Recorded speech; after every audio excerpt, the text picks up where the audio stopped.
আর তাছাড়া আমি দেশে থাকি কতদিন, একটু তাড়াতাড়ি দেখো বুঝছো, আমি আবার চলে যাবো, তো যাওয়ার আগে তোমার ভিসাটা প্রসেসিং এ দিয়ে যেতে চাই বুঝছো। দেশের একটু বাইরে চিনি দাও তো। থাকি মালটা। আচ্ছা থাক, চিনি লাগবে না। এই বিল কত হইছে?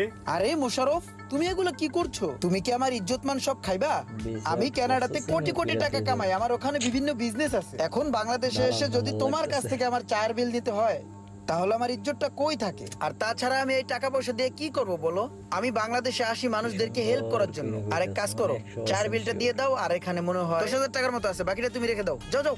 হ্যাঁ রে মোশারফ। চার বিল দিলে আসসালামু আলাইকুম স্যার, ভালো আছেন? ওয়ালাইকুম আসসালাম, ভালো আছো তুমি?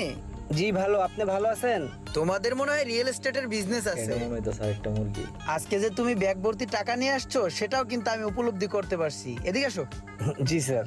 আচ্ছা, তোমরা বড় কোনো কাজ ধরতে পারো না? এই যেমন রাস্তাঘাটের কাজগুলা, সরকারি বিভিন্ন কাজ আছে, আর বড় বড় টেন্ডার আছে, এগুলো করবে, এগুলোতে টাকা বেশি বুঝছো। আমার সচিবালয়ে